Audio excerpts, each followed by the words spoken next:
Okay, okay. I like it. I'll have to learn a little bit more about what Phoenix Plus does because I have like a brief overview, but I haven't done like a deep dive into all the new additional ecosystem pieces that you guys have put together. I'm very familiar with MDB, MDB Plus, Gravity, and all those things that we've talked about in our first few AMAs, but you guys have developed a lot since then, so I'm excited to hear about it. The next question is Brent Straightian or Hazy, as far as content creators go. Brent, uh, Brent Strathion. What, as in Brent, as in like, you're right, my lover? That Brent. Yeah, yep, that's the one. I couldn't remember his surname. I don't know. They're both like, if like maybe because you're not British. Like Hazy sounds like a stoned American, and Brent sounds like a stoned British person. So the content is very similar. Actually, I'm gonna That's a go. good analysis. Yeah, do you know? I've only ever watched. In truth, I've only ever watched one of Brent's videos, so I'm gonna go for Hazy. All right, all right. Shout out to Hazy. Next question. Hazy's retired now anyway. He's Mr. Lover Lover. He's not interested in content. Oh, really? Okay. Oh no! Did he say did he give up the YouTube life? Not officially, but he's met a lady. You know, she's taken over, and that's it. We No. know the story. Interesting. I have not heard that story yet, but I'll have Zach to doesn't talk to know him. what's going on, whereas everyone in I here is don't. pretty much from our community, and they all know what we're talking about, apart from Wayne. Everybody's saying "Rip Hazy" in the chat. That's funny. Next question is: If you had to go all in on one, would you choose EMP or yield nodes?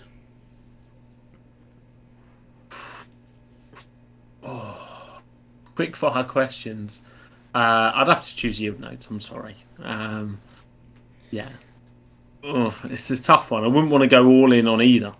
That's a really stupid thing to do.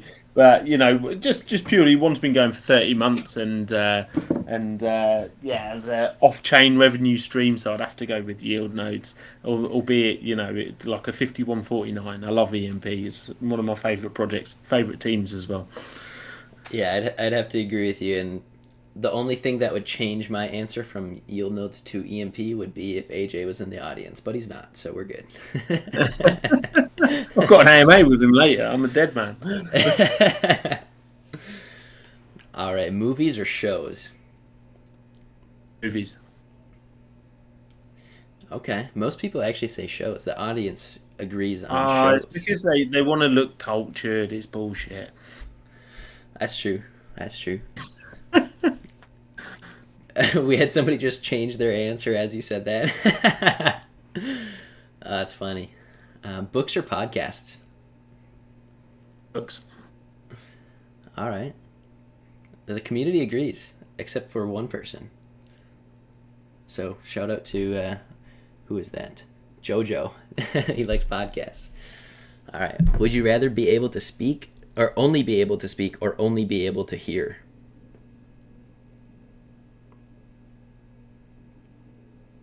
Here. So I was trying to think. I paused because I was trying to think of the mechanics of it. I think definitely here. Okay. Any particular reason?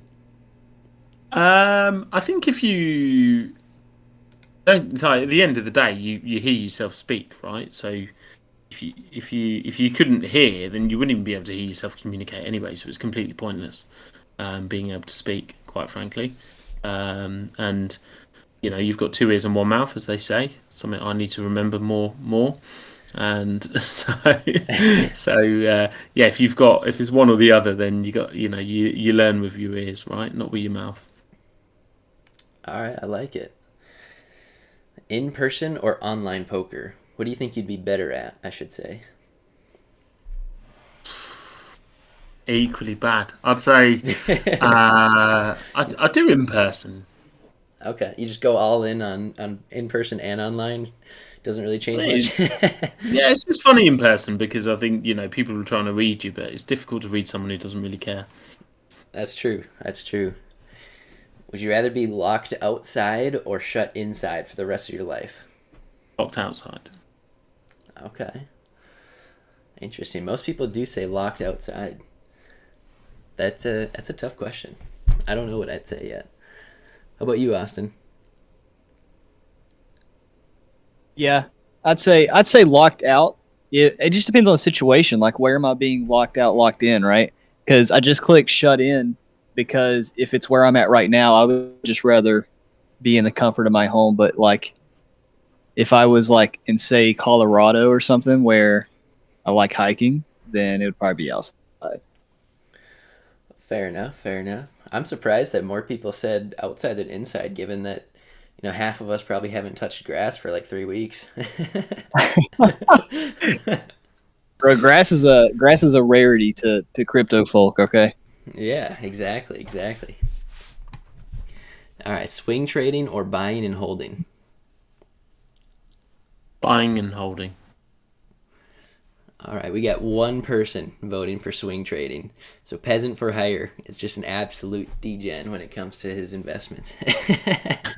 And the last question, work life aside, where would you see yourself in 30 years?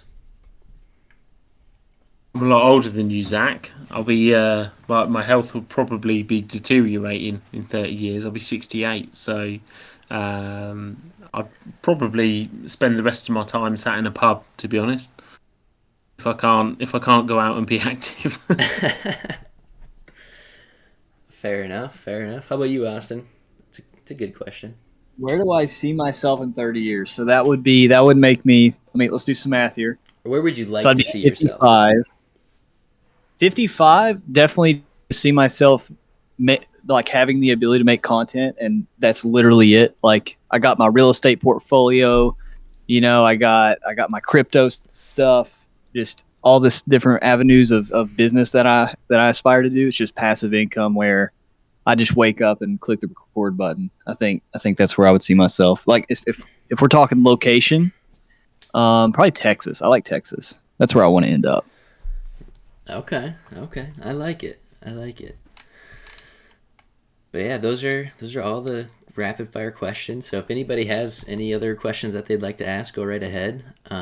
Otherwise, let's get into talking about what you guys have been working on the last month or so since we've last spoken with you guys, and talk a little bit about Infinity, because I know that's the big thing coming up here soon. So I'm super stoked for that.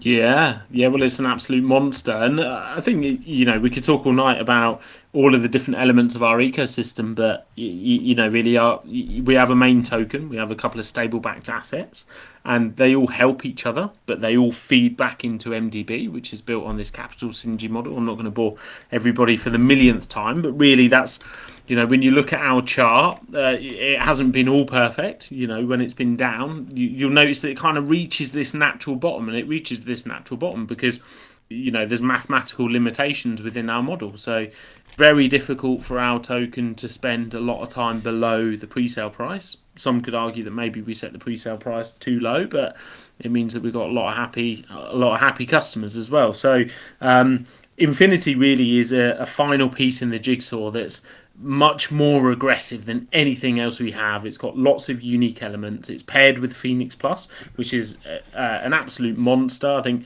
our TVL for Phoenix Plus has jumped up to 1.1 million. But there's a lot of static capital in there at the moment. In a week's time, that's going to go absolutely berserk. You're going to see $1 million plus easily, maybe 1.2, 1.3, 1.4 million dollars move out of there very quickly. You're going to see Infinity launch, and Infinity has a skinny LP, very aggressive fund backing it, huge volatility, but you can stake it, or you can own an NFT, or you can trade it, and it has very low taxes as well.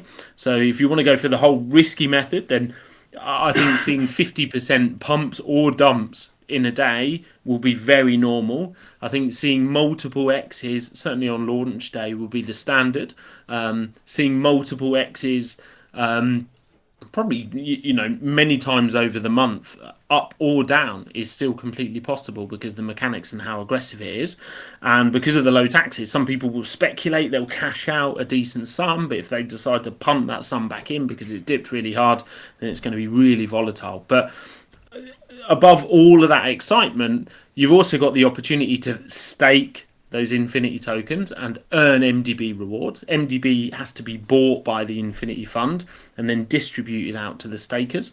We announced yesterday that in today's money at the moment, it's about $33,000 of MDB is going to be pushed out in the first week of staking for Infinity. So whilst there will be these huge pumps, which are very tempting to try and capitalise on, at the same time, there will be huge staking rewards pumping into the system from the off. Or there's a much, much, much safer option. You can buy just an Infinity NFT. They're on public sale. Everything else is on whitelist until launch. But you can buy one of the NFTs, and the NFT is like locked staking, if you like. It has 5,000 Infinity tokens dedicated to it, and it will pay you out staking rewards for owning the NFT, which you can claim from our DApp Xenia. It will pay you out at the same ratio as owning 5,000 tokens and having them staked, if that makes sense. So yeah, Infinity will be an absolute monster, absolute machine. It will drive Phoenix Plus, it will drive MDB Plus, it will drive MDB, it will be breakneck. But there is also an extremely safe play. We do like to have sort of this worst case scenario in anything that we design. And because it's paired with this hyper appreciating LP, it's very efficient. So there's no cash going to the team or anything from buy and sell taxes. It's all in the ecosystem there. And yeah, you're gonna have this LP that's probably going to be running at 4-figure APY from the off. So even it would just be insane. But that also means that you could buy Phoenix Plus, which is a stable backed asset, and be seeing 4-figure APY on something that has a 2% buy and sell tax with a risk of being cashed out. So it's I think in short, if you can go and look at the Infinity videos, get a feel for it. I think we've got a friend around the industry, Guardian of DeFi, who's gone off on one and started spouting stuff and made a video recently. Then immerse yourself in it because next week's just going to be absolutely mental. Got it. So I'm curious to hear, how skinny of an LP are we talking? Like if I were to put like a $500 buy in on launch, what's that price impact going to be like? It depends what's happened before and after, right? It depends what's happened before at that point. We're talking, so the fund would be at least 20 times the size of the LP. The LP will be 5% of the market cap, which actually, yeah, sorry, no. Yeah, it'll be 5% when you count native and also Phoenix Plus in there. So it'll be fairly skinny. Quite frankly, I don't want to point any fingers. It will still be a healthier LP than many tokens within our industry, quite frankly. But in MDB terms and sort of much more sort of like stable LP terms, it will be extremely aggressive. But then you'll have this fund that, if we use round numbers, you've got an LP there of 100k, half of that is the Phoenix Plus. And then you've got this fund of, maybe 1.15, 1.2 million. And this huge buy pressure straight away from launch, and this fund that's generating, our goal is for the fund to generate between 8 and 12% on a monthly basis. And then and that fund, where it's very different to MDB, is that the fund is designed to accumulate over time whilst also supporting the growth of MDB.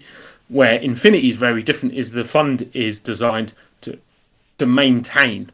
So if the fund has a great month and makes 15%, your LP's 50k, for instance, and the fund makes 150 and it makes 50k in taxes, then that's going to be 4 times the LP being pumped in, either to buy MDB, distributed staking rewards, or pumped directly into Infinity itself. Plus, all of that volume will be growing the LP organically, because it's not like being paired to BNB or Matic or something like that when it's volatile, and it's not even like being paired to BUSD, which is static. it's paired to something that can only appreciate in value. So the LP itself will be driving up the inherent value of the token, as well as all of this like crazy buy and sell action going on around it. Got it. It sounds like there's gonna be a lot of excitement and a lot of stuff going around the Infinity token. Like, just it's gonna be, from what it sounds like, a pretty hectic, and price shooting up and crashing back down, just to shoot back up again and to crash back down, and just be very volatile, like you said. So definitely interesting. The way it's designed, it should, because it's hyper deflationary, it will deflate at a ridiculous rate. The LP is then growing largely organically. The LP then also grows because of other people holding Phoenix Plus, because it's a stable based asset with, APYs that nobody's ever seen on a stable backed asset, right? You see 1,000% on something that can't depreciate in value. That's going to bring in a lot of new faces. So you combine all of that, whilst there will be volatility up and down, I think the trend line overall will move in an upwards direction because of the way it's designed. But yeah, no, look, I think I have to be absolutely clear with people. You could times 3, times 4, times 5 in a day. You could, if you fancy yourself as a trader, you could make ridiculous gains moving in and out. But reward comes with risk. So it's only for adults. It's not. It's not for kids. It's not for people who just want to ape in and then cry if they pick the wrong moment. Huge rewards, but it comes with a bit of risk as well. Got it. Well, correct me if I'm wrong, Danny, but I think this is a really cool thing. This literally just like came to me, where in the DeFi space for the longest time, the biggest thing that we've seen that's being promoted, and the kind of the common trend in the deep DeFi space, is people just are looking for passive income. And something unique that I feel like you guys have just made here is, instead of passive income, this is a tool for like a day trader or just swing trading in general, kind of like a dream, right? We've never really seen a project before that is made for trading, and like you said, 2x, 3x, 4x, whatever. We've never seen a product like that where it's made for that, right? We've seen products made in the DeFi space for passive income, and people still try to, I guess, maybe swing trade or day trade these weird, crazy passive income plays. But this is designed for that, right? Where you're like, hey, do you want to try to time it? Or, if you do want to buy and hold it, you're going to see, like you said, some crazy fluctuations where if you're holding it long term, you may see some crazy paper losses, but then you may see some crazy paper gains as well. This is very volatile, but it does appeal to the people that maybe want to try trading and stuff like that. Is that correct? Yeah, absolutely. But you got to remember, so 15% of the supply will be locked in the NFTs. It can never see the light of day. It can never touch the liquidity pool in a traditional sense. So that's a huge chunk. You've then got these huge staking rewards. So it actually perversely offers. It's designed in a way that it really tempts you in for the staking option, because if you just want fantastic passive income, Infinity can actually give you that. But how committed to these passive rewards are you going to be if it's pumping times 2, times 3, if it's jumping 20% every 5 minutes, right? And it's only 5% for you to move in and out of the staking pool, and you can do that at will. There's no lockup period. So it really pits the two against each other. So it will offer huge passive income opportunities, but perversely, by chasing passive income, you then lock up also much more supply, which means then the price impact of the sell pressure is horrendously reduced, right? Because you've got so much less supply out there in the open to be sold down. Therefore, you can expect much more buy pressure, but then that can flip the other way. It's really pitting the two against each other. It's a very unique system, something that I've never seen done before. But all in all, if like I say, it's that don't underestimate the LP. If we expect Phoenix Plus to times 5 to times 10 over a 12-month period. And that's a stable backed asset that can only appreciate in value, and that's the LP pair. So yeah, I wouldn't. It's like I said, the volatility will be there, but there should be a trend line that moves in one direction. I have another question. So, because I think one thing that we can all appreciate through this bear market is even just the average retail investor, right? We're kind of starting to see this common level of education slowly be raised. Like, you know how like projects joke about a floor price and stuff. Well, we're starting to see like this floor education of it's slowly going up into the right where people are starting to ask more educated questions and they're looking for more educated things within projects rather than just what's the APY and that's it, right? And one thing we're starting to see a lot of people ask is what's the revenue sources, and I want to take that question one step further with this, right? So instead of just blindly asking you, you know, what's the revenue sources to provide this, because you did kind of go in that already. I have a little MindMeister thing here. I love making little mind maps, and I'm going to type this out as long as you say this because, and then I feel like this can be kind of like a really good resource for the MDB community and the Cardinal House as well, if they missed this. But kind of walk me through, right? So I put $100 into Infinity, or if I just want to do that, walk me through exactly transaction by transaction on where this money goes into the ecosystem and how does that same money kind of like feed everything else and until it gets right back to me. Does that make sense? Like as soon as I buy the $100, a portion of the taxes goes here, a portion goes here. You know what I mean? Does that make sense? Yeah, I think it's a great question, Austin. I love it. I love it. I think it's, yeah, there's probably, you know, it'd be great for you to develop like some sort of playbook. Like, you know, one of the questions is how much of what's raised is actually going into the protocol, right? You know, there's a big protocol that went tits up very recently where it was 50%. Like, come on, guys. Half, right? You're in a bear market and it said above the door. It wasn't a secret. It said, we're going to take $1 from you. We're going to take 50 cents, put it somewhere else, and then we're going to put 50 cents in the protocol. And now we're going to give you a token that says it's worth $1. Right? So I don't want to go on my soapbox, and I think you know what I'm talking about. But yeah, these Yep. are exactly the sort of questions that they're not fucking rocket science, but they are the questions that we should be asking rather than, hey, is the team doxed? It doesn't matter. You can be doxed and incompetent. You know, there's some fundamental questions we should be asking. I think this is a great one. So, to cut to the chase and answer your question. So, if you're buying Infinity, you will buy it with a 5% tax, right?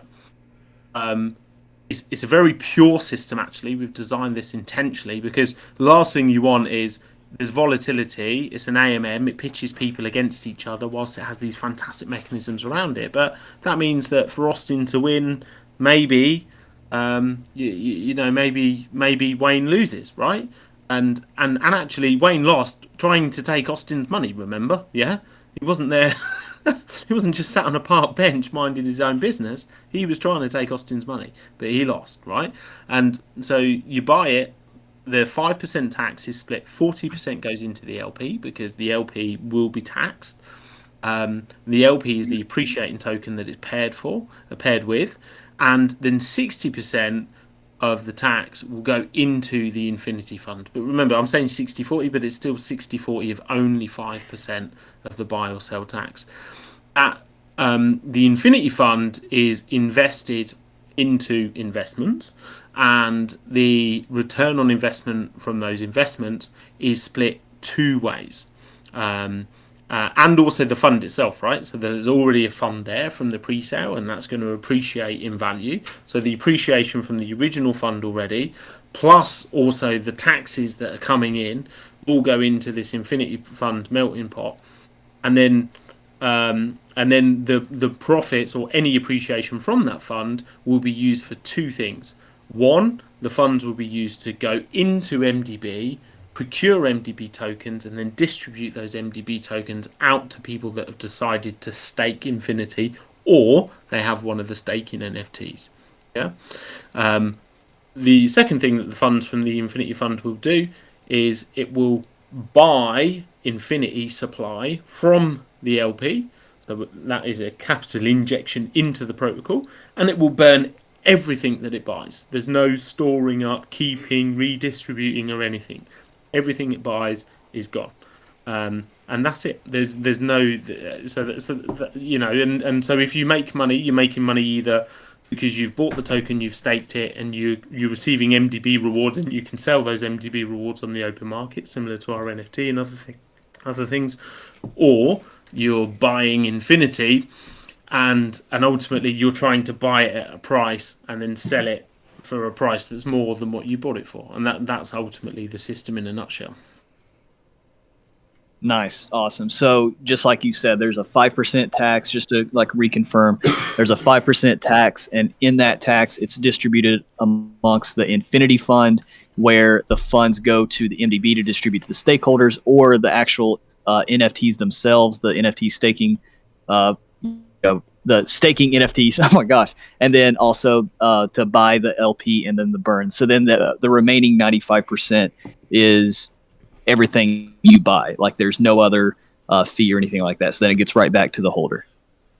No marketing or operations tax or anything Awesome. like that. Okay, it all goes directly into the LP, which then pushing up the price of the asset, obviously. That is great. Yeah, I like that. Yeah, that's pretty cool. And I mean, and what's really cool about this too, for everybody listening, right? And I'm not trying to sell MDB. I'm just I'm just talking about my personal experience. And it's really refreshing to have a handful of projects in this DeFi space that's actually working and providing some type of return, and not just failing in a month or a week, whatever. And one thing I've noticed is it's kind of like this slow creep, right? Where MDB is implementing these measures as kind of like a proof of concept. Because what's the main thing? If anybody's been subscribed to me for 5 seconds, I've told people this all the time. The best form of marketing in DeFi is proof of concept, and that's $0. You don't have to pay any for that as a project founder. You just need to build, right? And one thing that I've seen with MDB is in the Xenia suite, right? You can stake your MDB. Literally day one, when I seen that announcement, I staked all of my MDB in there, and it's been working ever since, right? And that staked rewards is not minting MDB; it's from the actual fees and stuff like that when people transact MDB itself. And now we're going to see this proof of concept be taken one level further with Infinity. So I asked you this question. I forgot when it was. I've been in so many AMAs with you, man. They're all blending together. But I asked you this once before. I want to keep asking this, even though it might be a little repetitive, just because for the sake of the audience, is now that you have kind of like this huge capital synergy of all these products. You got MDB, you got MDB Plus, Infinity, Phoenix Plus, MDB Plus, and then the NFTs. What is next? Like, is there any other product you have launched, or are you just like, what's the next major like building block of MDB just to turn you all into a true, DeFi player, instead of, people just thinking this is another DeFi project? Yeah, and we've already started on that journey, to be fair. And I think Right. one of our strengths as a team is real life experience, lots of business experience. I think we just announced Freeway, so our Yield Nodes is our largest partner by sort of capital locked. They've got 400 million. We just announced Freeway is our second largest partner by capital locked. I thought it was 175. They said it's only 152 million locked. EMP, I'd say by capital locked, is our third largest. Depending on what day of the week it is, somewhere between sort of 25 and 50 million at any point in time. And so and without being quite objective about it, we're very good. We're very good. That's a really probably too arrogant a statement. Our strength lies in building relationships and the fact that we're credible and we've got lots of business experience. And in truth, in our 4 and a bit months that we've been running, we've been, and I hate this word, by the way, because it's become this stupid buzzword in the industry, which I think is an excuse for a crap price, if I'm honest. But we've been building new stuff nearly all of the time. We've always had something coming. I was talking to the team today, and they were saying, "What do we do afterwards?" And I was like, "Well, actually, what we do after Infinity is we get the people in. Actually, now it's about." In commercial terms, you would call it land and expand. And we landed then stable backed assets. We then landed Xenia, and now we're landing Infinity, and now it's time to expand. and we've got a huge toolkit then to take that. So I had a couple of calls today with 2 different exchanges that are keen on listing various parts of our ecosystem on their exchanges. People can start to see the value. They see the TVL lock, the volume that we're generating.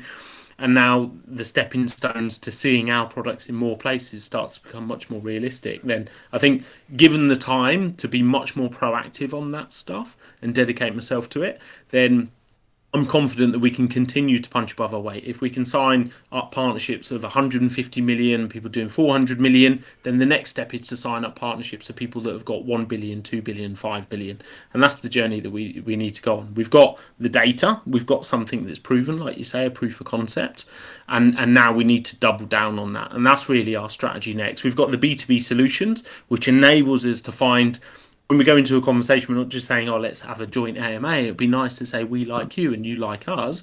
There's very tangible things that we can do for other protocols, and there's very tangible things that other protocols can also do for us. And there's a number of different ways where we can work together for our mutual benefit for projects of all sorts of scale. So it's very much about expanding. We call it Synergy Solutions. That's our B2B suite, which has been delivering, significant revenues for us since we started.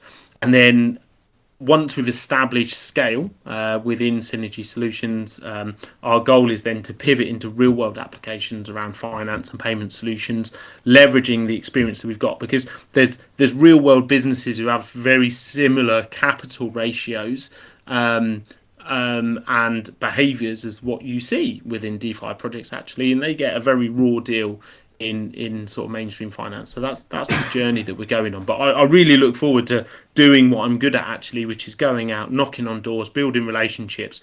And actually, you look at our ecosystem, the way it's performed, it really should have 20, 30,000 holders. And that's what the next phase is really about. Bro, I love it. And I'm going to hand the mic back over to Zach here, but just to let everybody know, it's pretty cool seeing Danny work, I guess, secondhand, because you don't have to say anything, Danny, if you don't want to, but it's something pretty cool that I hooked him up to. I don't know if it's going to work out or not and come to fruition, but it's pretty exciting. I'm excited to see it work for MDB if it does go through. little early out there. Yeah, no, we're trying to push that through because we've got Infinity and we're trying to diversify sort of our options. But yeah, but that's great as well, because I think many people, whether it's our team, whether it's people like you, Austin, you introduced us. Actually, there's even some of our largest holders that I know are here today, and they've been really instrumental in some of our journey. They've made really valuable connections for us, but then they've been able to see the way we execute once we spot an opportunity. And all of the language I'm using with my team at the moment is that we wake up every day, and it's, in football terms, you would say it's 0-0, even if you're winning the game 3-0. In business terms, we wake up, it might be all-time high in the chart, but we behave like it's all-time low, like we're hungry, like we've got 99.9% ahead of us and only 0.1% behind us, and that's where we are. And if we waste our time moaning about things that we can't control, then you're finished. And so we just focus on, we'll execute at the best of our abilities, and we won't make a lot of noise about things that are out of our control. Yeah. I mean, when you give value to people, right, that's just a business thing in general, not even specific to crypto. When you give value to such a tremendous extent, people are going to want to just naturally do it, right? Like with nothing in return. They just want to help, right? Because they see somebody succeeding, they see somebody actually doing some good, and they're just like, I just want to help in any way I can. So you can really see that with exactly what you said. But yeah, I'll hand the mic back over to Zach. I don't want to talk because I could talk MDB all day. Back to you, Zach. No, that was a great conversation, and kind of building on top of that, I just have two questions before we can turn it over to the audience. But you mentioned building out like financial solutions in traditional finance too, in the real world business, not just DeFi. I'm curious to hear your thoughts as far as the ecosystem that you have built out now, and kind of Infinity being that final piece of the puzzle. How is that going to bridge over into providing those real world financial solutions in traditional business? Infinity won't, if I'm completely honest. I think maybe there's a bridge into, probably more sort of like high risks types of industries. But we think about managing capital and actually, real world business running on it. I don't want to give too much away, if I'm completely honest, Zach, because This industry is just full of an army of plagiarizers who parrot things that other people say, and it's a short story to try and get people to stick with them. And we've got very clear plans. The people that matter close to me understand those plans and the size of those ambitions. And let's just say there's learnings. If we can scale, I still have question marks there. I always say, people say, what are you going to do in 5 years? Well, actually, I'm going to learn so much in 6 months' time that I might have quite a different view. I understand how successful we want us to be, but exactly what that looks like, we need to be open to pivot on that journey. And I think we've got a lot of learning to do over the next. That's why it's in 3 phases, really. What we're doing now is just coming towards the end of phase 1. What we do next is phase 2. If we execute phase 2, then phase 3 becomes much more a reality. But I'm sure we'll learn a lot on phase 2, and then maybe phase 3 looks slightly different as a result. Yeah, that definitely makes sense, and I'm not asking you to give out specific examples, but I'm more so, I guess, asking for a little bit of clarity on how the DeFi ecosystem that you've built up, how real world people can utilize that, or integrate that with their industries or businesses. Is there anything that you could say on that, or am I asking for too much alpha? The only way I could answer that question is by giving you our concept. And Gotcha. It's look, we're not PhD students or anything like that, I think, but we do have life experience, and we see problems, and we see there's a huge amount of opportunity within blockchain. The sheer efficiency of it, and it will be the future. Systems today are just completely archaic, and leveraging smart contracts and blockchain technology is definitely the future. I think quite often the people that are very good on the blockchain and smart contract side maybe don't have so much experience in the real world, in the clunky real world, and the people in the clunky real world, can't imagine anything any different. So I'm hoping that we can just bridge the two through our experience of both. Okay, I think that's a good little drop of alpha, or sneak peek into what your overarching vision is. I like it though. That definitely makes sense, and I've had experience in the clunky real world for a brief time before moving into the fast is a very big understatement, fast moving DeFi world. Definitely. But yeah. Yeah, it's definitely a big change. And then the last question I had, going back to Infinity, I know a big draw to it is that it's paired with Phoenix Plus, the appreciating stable asset. How does that work? What's the dynamic between Phoenix Plus and MDB Plus? How do those mechanics differ? And I guess I just don't have a full understanding of what Phoenix Plus totally is yet. Yeah, let me explain. So if you think of MDB Plus takes a really small tax in, very small tax, even smaller tax out. It's only 1% in total, both ways, and that tax is deposited into the LP, which means that the LP is always 100% plus $1 of all of the circulating supply. So, and that's why it can never go down in value. Whether you buy or sell it, the price can only go one way in the contract. The problem, it's a brilliant innovation which we've built on top of. It was from an organisation called Surge. It was called XUSD. They launched it about October, November last year. The flaw of it is that you look at it and very quickly it delivers really high APY. Now, if I said to you, Zach, give me $10,000. And I'm going to put it in something that's going to deliver you 40% growth that can never go down in value and there's zero risk, you're never going to move that $10,000 anywhere else, right? You're just going to leave it there as long as you possibly can. But that's the problem with that is that you need volume to drive the APY of MDB Plus. And so we've got some capital. So one thing you can do is you can create utility for that, which is what we've already started to do, which has helped with the APY. Another thing you can do is put limitations in terms of the amount of static capital that you can have within the contract, and we have those those functions within MDB Plus that don't exist within XUSD. So that's the innovation that we built on top of it. And then another thing you can do is then build it into your own ecosystem. So MDB Plus was the token that you would use to buy our NFTs when they minted. And actually, Phoenix Plus is a similar system. However, you can be cashed out at any value at any time. And cashed out doesn't mean your money is gone. It just means that you're going to get pushed out of Phoenix Plus and you'll have BUS. Well, if you get cashed out, you get cashed out into MDB Plus, actually.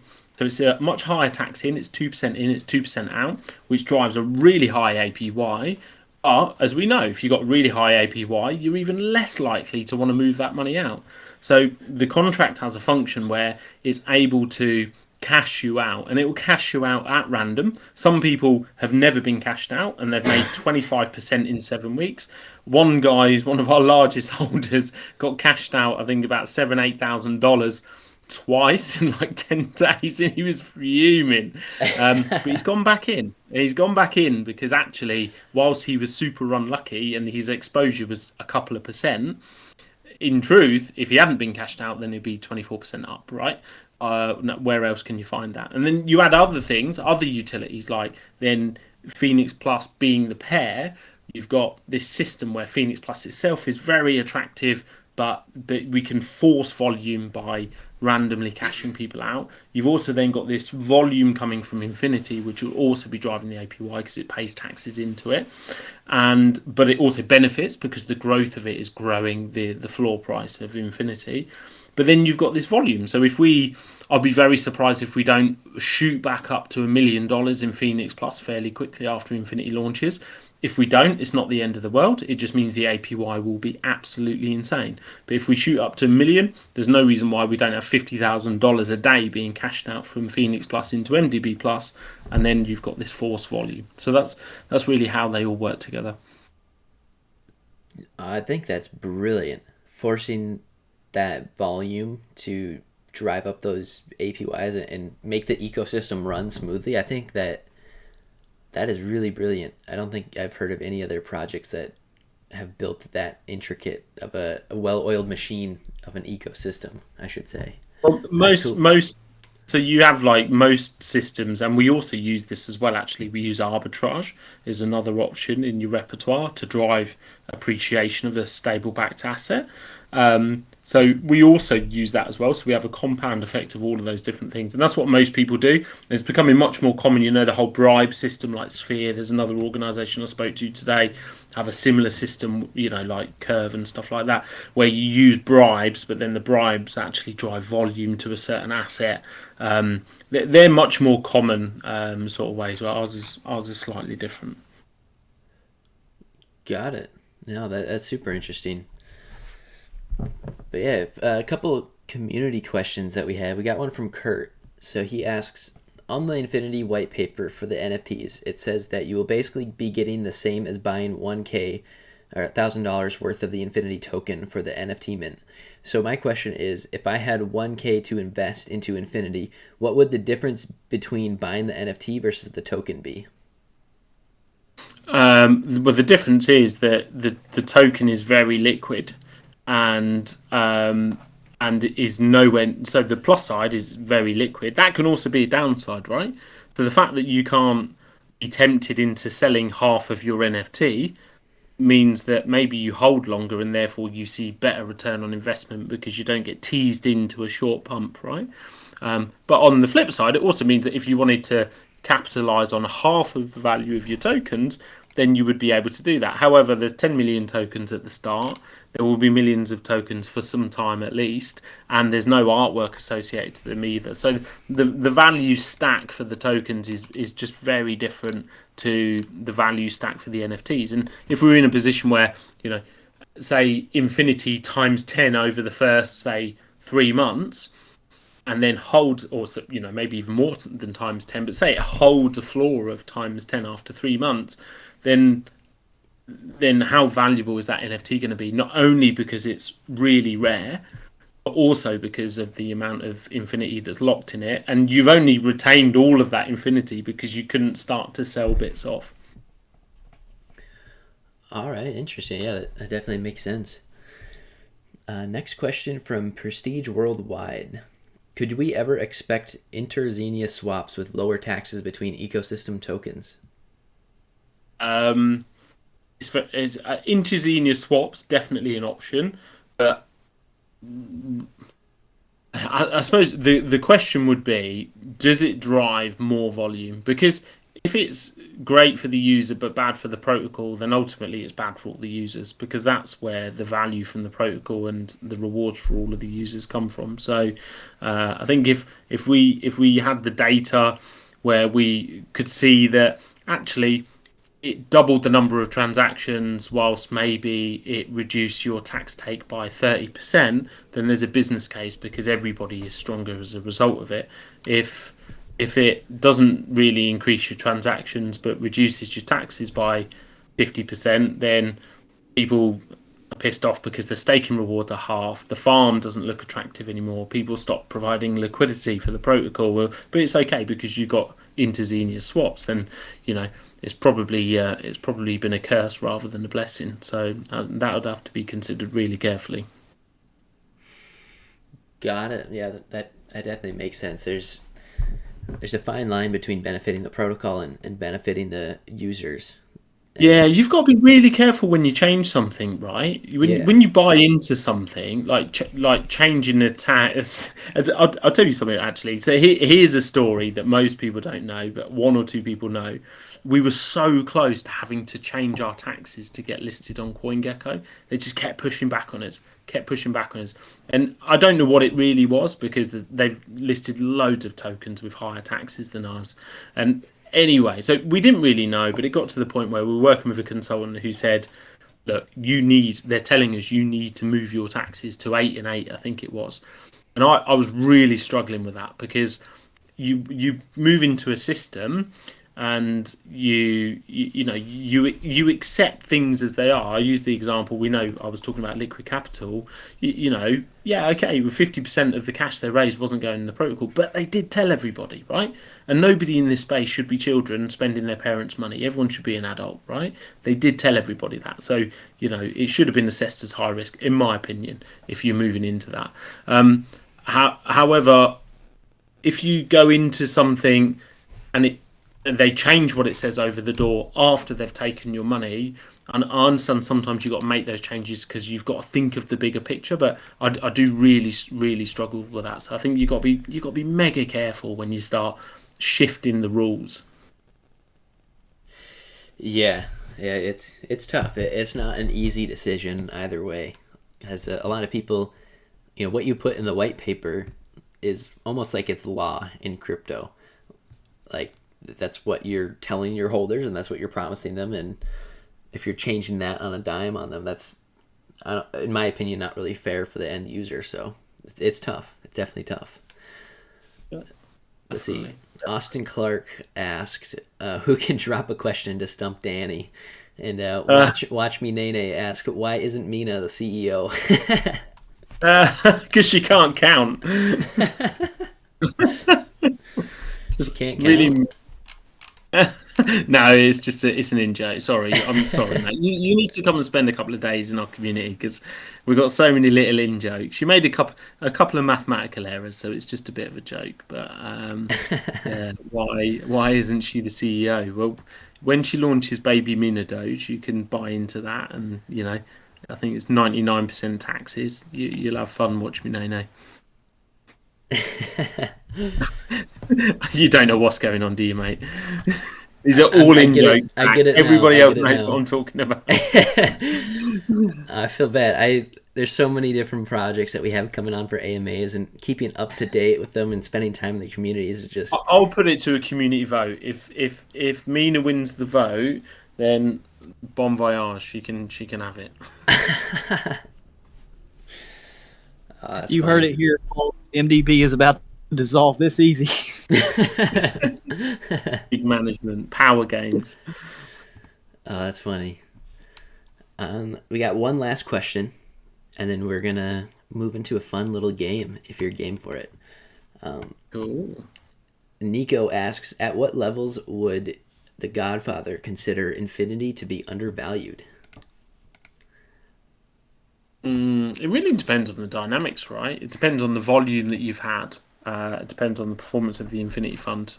So those two things are really important, and they're variables that it's very difficult to predict, but you do model it.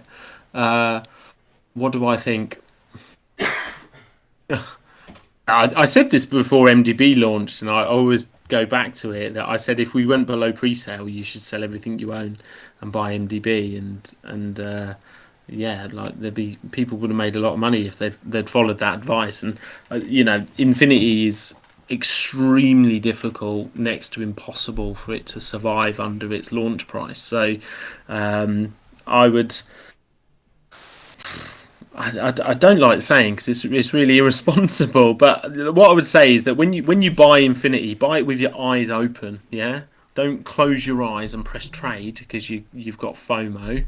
Yeah, if it's going up, it's going to come down. How down and how up, who knows? But that's the game. But at least if you do it with your eyes open, then you can take responsibility for your own decisions. But I think I can definitely talk long term, because you've got sort of like the economic and mathematical factors. I think somebody did ask me, they said, do you think it can times 20 in a year? And my answer was that I would be devastated if it hadn't times 20 within 12 months. Interesting. Yeah, it's always hard to. It's an awkward situation to give a value to your own token and tell people that publicly. It's definitely not something that, if it goes the wrong way, not something that you want to be held accountable for. Well, the massive variable, right, is the decisions that the team has within their power that they can make after you start. I decide the taxes are going to be 20%. I decide I'm going to start moving funds around. You decide that I don't know, I'm going to have, let's have a V2 2 weeks later, and then another one. It's just, all of that stuff saps energy, I think. So I think the good thing about MDB is that I think I would hope. Somebody told me a couple of days ago, I shouldn't say this, but I'm feeling playful. Someone told me a couple of days ago that everybody in the industry thinks I'm a douchebag, and this guy is like one of the biggest douchebags ever. So if you're here, fuck you. But in truth, I think maybe I can come off as a bit of a douchebag sometimes, because it's a really high stress space, and you have to have really thick skin and stick to your guns, to stick to your plan if you really believe in it. And MDB has really stuck to our plan, even when it's been difficult. It would have been so tempting to like YOLO the trust fund into MDB in search of like some positive news when it was really hard, and we haven't done that. So I think one thing with us, whether you think I'm a douchebag or not, I think you can look at our track record, and our track record has been of 9 out of 10 decisions have been right, and maybe 8 out of 10, and I think that will always have the single biggest impact on the performance of any organisation. Yeah, it definitely makes sense, but that's funny. But yeah, the little game that I had in mind was 2 truths and 1 lie about the MDB team. But since we just have you here, I was going to maybe have Mina come up with some questions about herself, you, and then Apex before we started. But that unfortunately didn't get to happen, so I'm just going to put you on the spot here. So that might actually be a bit more fun. So 2 truths, 1 lie. 2 truths, 1 lie. We'll put it in the AMA polls questions channel, so the community can vote on it as well. Where is this? How do you talking about these polls and I can't see them? Where are they? It's a few channels above yeah. the AMA stage. Oh, sorry, I'm so stupid. Right, I can see it now. Yeah. Okay, cool. Right, the big one. So, two lies, 1 truth, or 2 truths, 1 lie? 2 truths, 1 lie. So just like say 3 statements about yourself. One of them is a lie, and then I'll type them out, and then people can react to which one they think is the lie. Okay. Okay. So 2 truths, 1 lie. Number 1. I have skydived. All right. Number 2. I started trading crypto in 2019 and made about $250,000 on ETH. All right. And number 3, I've run 4 marathons, all of them under 3 hours. All right. Just finalizing the message. And then, so if people can react what one they think the lie is, we'll give it a couple minutes. Everybody thinks it's skydive right off the bat. Including me. I'm calling skydive. All right, Austin, you should get your 2 truths and 1 lie ready. I'm putting you on the spot too. Okay. Yeah, maybe I should get. Do you think I should get some ready too, or? The skydive. Why does everyone think skydive is the biggest lie? I'm curious. Maybe I could ask you because you thought it was a lie. So, Austin, I'm interested to know like your assessment of these 3 and why you thought that was a lie and why you think the others are true. Well, so I do know a little Danny trivia, and I remember you talking forever ago how you made money in Dogecoin, and you started trading crypto, made 250. That's like a really exact number, and if you traded stuff like that, maybe you traded Ethereum as well. So I'll say you've been a pretty successful trader. And then as far as 4 marathons, all in under 3 hours, you look like you have a good runner build. I would say you're a runner. So, and that's also pretty specific with a quantifiable thing, but you could be also saying that to throw me off. So we'll see. Yeah. It looks like all the votes are in, so enlighten us. What's the lie? Well, I think because it's evenly spread, I did a good job of throwing people off the scent, I would say. I'd say so. So I have skydived only the once. It was amazing, by the way. Like anybody do it, but I feel like if I do it twice, I'll be tempting fate. So I've only done it the once. 2, started trading crypto, made 250k. No, absolutely not. No, there's no truth in that whatsoever. I bought Doge because a guy said so on the internet, and I had some Bitcoin from before, and I just bought some, and it was bored. I was bored, and I knew nothing about what I was doing, quite frankly. And 3, I've run 4 marathons, all of them under 3 hours. That's true. Yeah.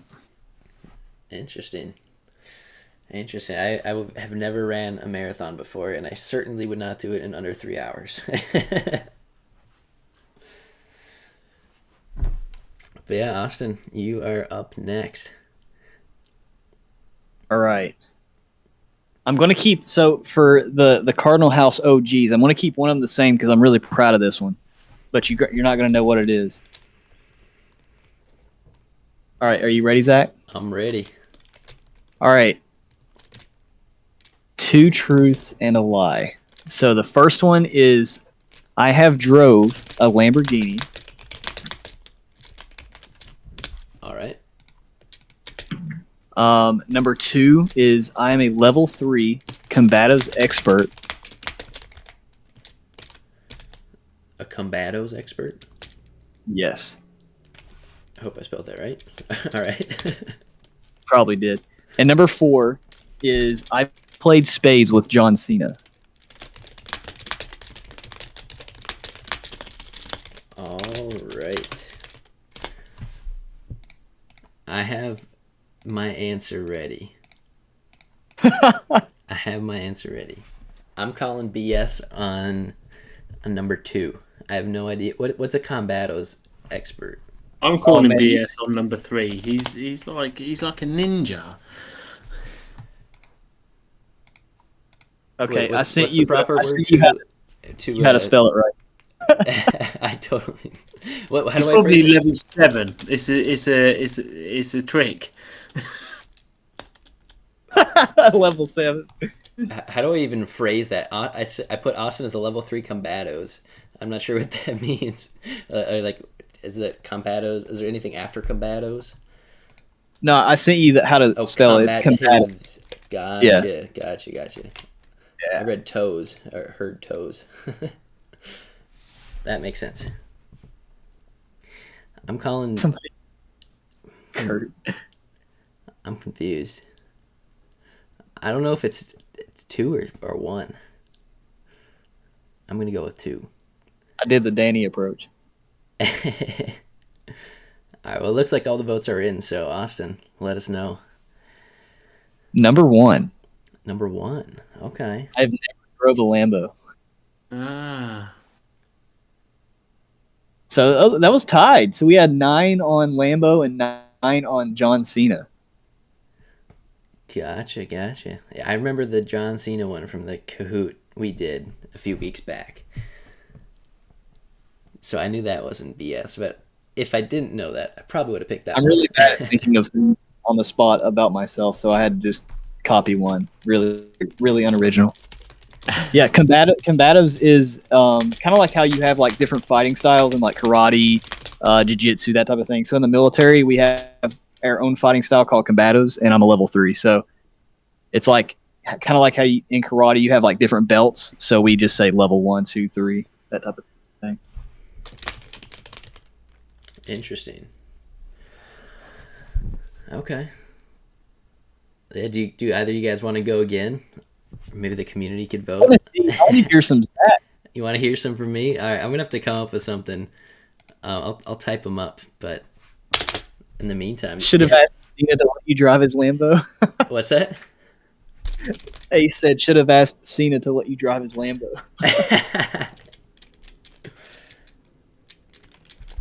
Danny, I am pleasantly surprised about the marathon. 4 marathons in 3. I knew you had a runner's build. I seen it. I've not got a runner's build. I'm so fat. Not at all. Maybe you know, shoulder up, you look like a runner. Honestly, if they could have like weight graded championships, I would literally be like Olympic champion. I'm such a chubber. And you even like sometimes I see people in like when I used to race more, like I could tell they were looking at me out the corner of their eye because they're like literally like a racing snake, and I'm like running alongside next to them. No, I'm definitely not. I'm a fraud. You're a fraud.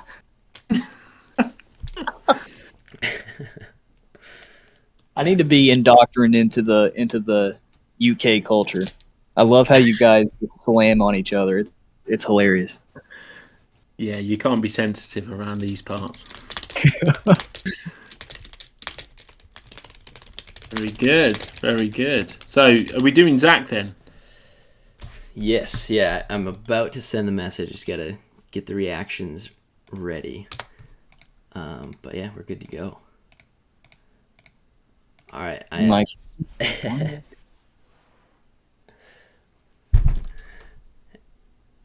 These are random. Number 3, unfortunately, that might have happened. That is so funny. But yeah. All right, I'm going with number 2. You're going with number 2? Go with number 2. I know you like bowling, but I don't think you've bowled on TV. Okay. Which I'm also really bad at this game, so nobody copy me.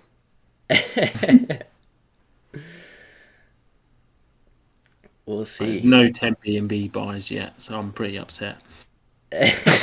Sorry to disappoint. There was a couple. There's one for $250. Hey, we're green in the last 24 hours, though. Look at that. Yeah. Yeah, we got a couple of biggish sales today because we were sort of all-time high this morning. So I think people that's taking healthy. profit. That's healthy. What do you guys say? are trending. What do you say, Danny? As far as I which say one's the I line? went for bold live on TV, but I'm also terrible at this game. All right. Well, the lie is that my friend is an arm wrestling world champion. He got I knew I second was place in the world championships, but I have bowled on live Ah, television, it's and like I three did. truths, one with a tweak. I mean, You it's technically sort a of lie. cheated. It's technically a lie. You're lucky I your friend's got big guns, otherwise I'd be upset. You would be surprised. It doesn't look like it. It's massive, but the dude has just like the most dense bicep ever. And you could try arm wrestling him with two arms and using all your force and like even like taking your feet off the ground and just he can hold you up just with his bicep. It's insane. Yeah, Austin, that'd be a good match for you. An arm wrestling Oh, match. what arm wrestling. All right, like I dude, arm wrestling is like fighting, right? It's all about form. I've seen people that are jacked get beat by just average looking people. Yeah, pretty crazy. It's pretty crazy. And I have gotten disqualified from the Cardinal House push-up contest, but we don't talk about that. He did. The true story. Yeah, Austin was just too scared that I'd beat him, so he Oh, disqualified me. you're right. But yeah, that was fun. Hey, I do want to tell everybody as we're wrapping things up here, tomorrow. So if anybody is interested in this is MDB, if anybody is interested in bot trading, I've been alluding to a lot of returns, showing a lot of returns in the Cardinal crew chats and stuff because that's one of the benefits, right? You get to see anytime I make money, sell, buy, anything like that. There has been trading bots that I've been using for, and next week will make a month now. And I will be hosting a tutorial / setup class for anybody that wants to join, be a part of that, join as well, have your own bot set up. It's really easy, but it can be a little intimidating. So tomorrow, noon EST, just go to the little events tab. I just dropped it in the AMA questions. You can click the little interested button, and you will not miss it. Nice. What Yeah. time? Sorry, and that's cool. Yeah, definitely. That's really interesting. Yeah, thanks, mate. Good plug. Yeah. Well, I had a few people messaging me like, oh my gosh, like, how do you connect this API and all these crazy terms? And because it can seem really intimidating. I was literally spending like 3 hours myself because I was so clueless. But after I did it, I was like, oh, okay, this is easy. So you can follow along with me and set it up if you guys want to set some up too. Very good. Yeah, looking forward to that. So tomorrow at noon Eastern. But yeah, Danny, is there anything else that we didn't get to touch on, or any No, last words? I suppose one thing we didn't touch on, a shameless plug. If you are interested in Infinity after my very enthusiastic pitch, there are many different ways that you can get on the whitelist for Infinity. One is numero uno. Come and join the Millionaires Club. You have to buy about $500 worth of MDB ish. Apologies for any background noise. There's children in my house. So you have to buy around about $500 of MDB, and you get access to the yacht club. There's loads of other benefits I won't bore you with now, but you do also get whitelist access to Infinity, and you get a 1K allocation for that. If you want to get a 5K allocation for Infinity, then you have to become a VIP in MDB, and that means you have to own more than 1 million tokens of MDB. So there's only about 110 of those people in existence.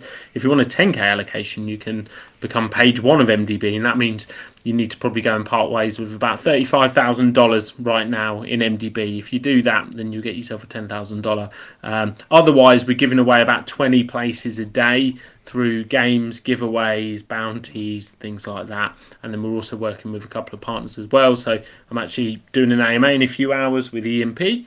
And if you're a VIP within EMP, a VIP within EMP, then you can get a whitelist for MDB. Awesome. Yeah, and the Millionaires Club, just everybody that maybe is not a part of the Millionaires Club yet, it really is really valuable, right? Like, there's a lot of things that even just encompasses, like they do. I really love the mindfulness little events they do, like with mental health and stuff. Like, I really, really like that. They got a really good person there that is probably an asset to MDB at this point with all the classes where, she teaches different things with like your mental health and stuff. Because, if you don't keep that in check in this crypto world, you can go crazy. And then obviously you get access to the Millionaires channel and talk to other millionaire members. And it really is like, you're kind of a part of a little bit more of a closed off group with like-minded people, and that really does help in this space. Highly recommend it. Yeah, that's super cool. Super cool. But yeah, I mean, Danny, appreciate you taking the time to chat with us about the upcoming Infinity launch. I know a lot of people are super stoked for it, so I'm looking forward to seeing how that goes for you guys. Austin, appreciate you coming on stage with me to help ask some questions. And then to the audience, I know you guys taking an hour out of your day to listen to what we have to say. Like that is very, very humbling that you would take your valuable time to listen to what we have to say. So I really appreciate it. Definitely. Great stuff. Cheers, guys. Yeah, have a good one, guys. Have a good weekend, everybody.